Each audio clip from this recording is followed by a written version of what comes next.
আর.জি. কর হাসপাতালে এক তরুণী চিকিৎসকের ধর্ষণের ঘটনায় জড়িতদের বিচারের দাবিতে কয়েকদিন ধরেই উত্তাল কলকাতা। লাগাতার বিভিন্ন কর্মসূচি দিচ্ছেন আন্দোলনকারীরা। এরই অংশ হিসেবে রোববার রাতেও রাজপথে নেমেছেন টলিউডের তারকা শিল্পীরা। কলেজ স্কোয়ার থেকে ধর্মতলা, ফের রাত দখল। এভাবেই রোববার পায়ে পা মেলালো জনতা।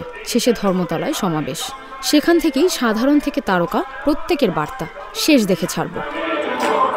ভারতীয় গণমাধ্যমের বরাতে জানা যায় যে কথা ছিল নিজেদের দাবি দেওয়া, বক্তব্য পেশ, গানের সুর, নাচের তালে, মূকাভিনয়ের ছন্দে প্রতিবাদ চলবে। কিন্তু রাত জাগার কোনো পরিকল্পনাই ছিল না।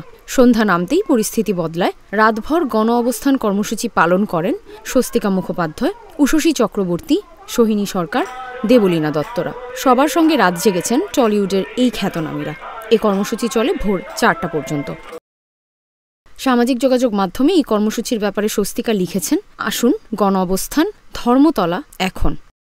এদিকে তখন গণমাধ্যমে বিরসা জানিয়েছিলেন 5 দফা দাবিতে স্বাস্থ্য, শিক্ষা, নারী ও শিশু শিক্ষা দপ্তর এবং পরিবহন মন্ত্রণালয়ে ইমেইল করা হয়েছে।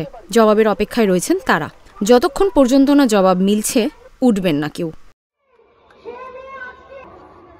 পাশাপাশি আরও বেশ কিছু কর্মসূচির ঘোষণা দিয়েছেন আন্দোলনকারীরা। আজ 2 সেপ্টেম্বর লালবাজার অভিযান এবং 4 সেপ্টেম্বর রাত 9টায় ঘরের আলো নিভিয়ে মোমবাতি হাতে রাস্তায় নামার আহ্বান জানানো হয়েছে।